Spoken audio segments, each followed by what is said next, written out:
Something I've honestly kind of regretted on this trip so far is how little I've been able to explore El Yunque. And that's exactly where I'm about to go to right now, is this little waterfall and swimming hole here in El Yunque. I don't know if you guys can hear it. You can literally hear the water from here.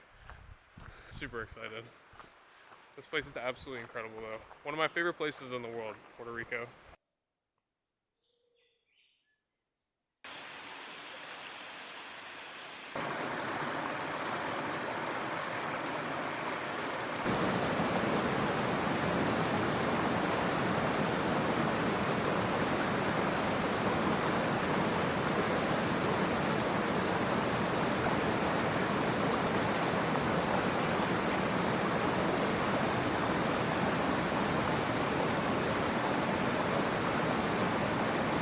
This place is absolutely amazing. I have to get back because I need to get my sessions in and I need to get some food. But I hate to sound like an unk right now, but I see kids and their parents around here walking with their faces in their phones, with their headphones in.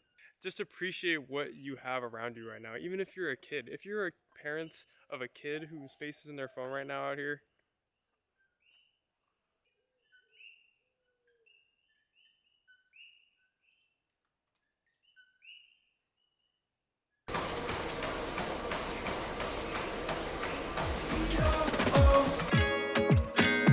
Bueno, ¿te llegó a las 7 o a las 8? Bueno, tengo que salir aquí al cuarto. Primero tengo que mis zapatos, tengo que vestir, tengo que bañar y ya. Tengo ganas de comer una comida ecuatoriana, no sé, algo. but I decided against it and came back to where I ran my 10 miler here in Ceiba. With a couple of steep hills and just an overall decent bit of elevation change, I think my Garmin and my Strava had me at like a little bit of over 300 feet of elevation gain for that 10-mile loop, which is a pretty solid amount. And obviously I took those uphills really hard the other day. Now I kind of know where they're at. I know how this sort of 10-mile loop is. So honestly, I think this is a prime choice for this long run. The workout for today, kind of a daunting one. I really like these sort of progression type workouts though, because it really helps me kind of work into that pace. I hit last week's workout pretty hard because I had great weather. 16 miles with 9 of those being at marathon pace. I didn't go totally to the well. It wasn't a total withdrawal because I had great weather. Felt like I could have kept running after that. So 18 miles today is going to be tough. This is going to put me at over 60 miles for the week. There are a couple of really, not super steep, they're not like incredibly steep, but they are daunting hills. And there's a lot of just like subtle incline and decline over this 10-mile loop. It's honestly a great loop. If I had this in Florida, I would run this all the time. It's pretty pleasant out here right now. Not that bad of humidity. I'm excited. My longest run since my marathon. It's pretty crazy to think about. Well, actually, last week's run was my longest run since my marathon, too. And the week before that. Carne frita, hamburger, can, fish, octopus, shrimp. Okay, hamburger, only tomato. And 2 patties, yes. Okay. And that's it. Anything else? No, that's it. Anyways, the run. That had to have been one of the most unhinged runs I've ever done in my entire life. So really one of the reasons why I wanted to go to San Juan tonight for my long run was because I knew that it would be on a lit path. I knew there would be sidewalks, and I knew that it would be somewhat safe for me to do that. My thing was with coming over here is because I knew it was going to be a little bit later. I knew it was going to get dark, and there's no sidewalks for me to run on this loop. Essentially, when I ran on it the other day, I was just running on the side of the road. And it's Puerto Rico, people are walking, people are running, people are biking on the side of the road pretty much everywhere. And driving is pretty, how should I say it? People are not good at driving in Puerto Rico. And that's fine, totally fine. But it scares me a little bit to be running on the side of the road where there's not really even like a bike lane or anything to run in, and there's cars going by you, speeding. I'm running in an area where it's probably like 25 miles per hour. People are definitely going like 40 or 50. It's dark. All I have is my phone flashlight and my reflective, stuff on my clothes, but that's not really a lot. But we got it done is the thing. We got the effort in. You know, I knew it wasn't going to be perfect. I was feeling pretty smooth during the warm-up, not going to lie. It was pretty humid, pretty hot, but I got down to 7:37 for my last mile in the warm-up. First mile of getting into marathon pace, working into it was a 6:58. There were some rolling hills. Getting into the downhill second mile, which I hit a 6:39. Third mile was a 6:38. The next mile was a 6:47. Kind of gathered myself a little bit, thought of what I was about to do, took a 60-second rest. For those 2 miles, I ran a 6:35 and a 6:37, which I was happy about. But I knew at the end of that mile, because I was also running into a little bit of a headwind too, my body was telling me like, yo, you're gonna have to go to the well if you want to hit one more mile at sub-marathon pace right here. My hips were starting to feel it. My ankles were starting to feel it a little bit. I decided to cool it down right from that point. Basically a 3-mile cool down at a little bit above 8 minutes per mile. Again, I'm happy to come out of that run feeling good, feeling healthy. 60 miles a week feels big. Coming into a travel week, into a week where I knew I wasn't gonna have all the optimal recovery. I knew I was going to be in an unfamiliar area, and to get in a session, some good hill work, and a decent long run with some marathon pace segments. I really can't ask for more from a travel week. I'm really happy about this week. 60.69 miles.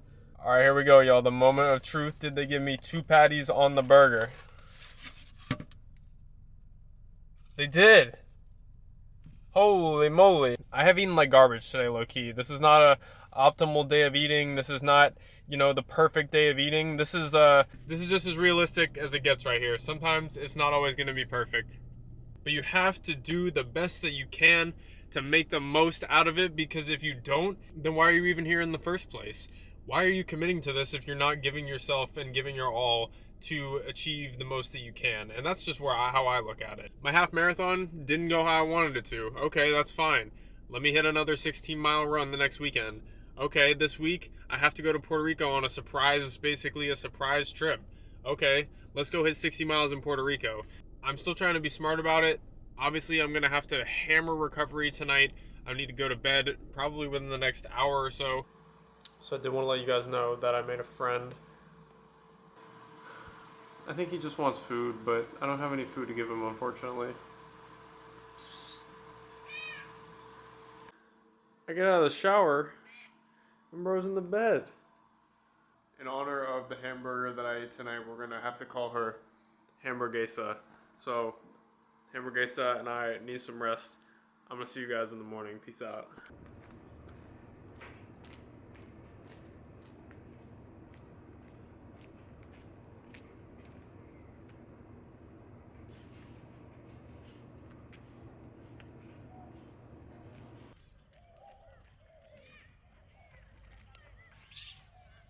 We're back on the Fajardo Pista Atletica.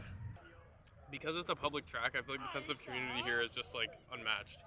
You know, they have people having track practice, people doing long jump, people doing everything essentially. And just like, how can you even beat this view?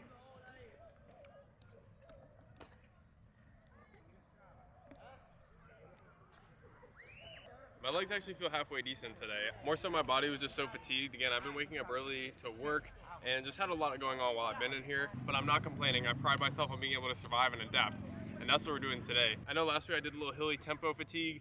None of that this week. We're just doing 12 by 1K, classic marathon workout right here. 12 by 1K with 60-second rest. Working from marathon pace down to however comfortable I feel, but I'm hoping that translates to around 6 minutes per mile for the last couple reps or so. I think this is gonna be my last track workout here in Puerto Rico, so I'm gonna get into it. 2-mile warm-up, do a little bit of drills, a little bit of strides afterwards, and get into 12 by 1K. Let's get after it. I can't emphasize enough how important it is to run in your race day shoes before you run your eventual race, half marathon, whatever you're running. Because I was talking a couple videos back about how I was thinking about trying another pair of super shoes for my race. But the more that I ran in these Alpha Flies, I don't see myself running in any other shoe because they've just gotten, I feel like I'm learning how to run in them. My stride has never felt more comfortable in these than it has right now. So 12 by 1K, 60-second standing recovery in between the reps.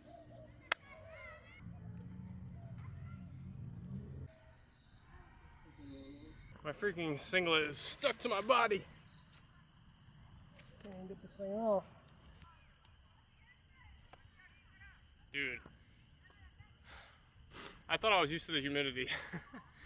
I don't know what it is, but I think it's a different type of humidity down here. Kind of smashed that workout. I'm gonna throw the splits up on the screen because I'm fresh off of it. I don't know my exact splits. I'm almost positive I did a complete negative split, which I absolutely love because I haven't been able to do that at any of my track workouts that I think I've done in this block. Coming off a pretty big session just 2 days ago, this is a big confidence boost right here.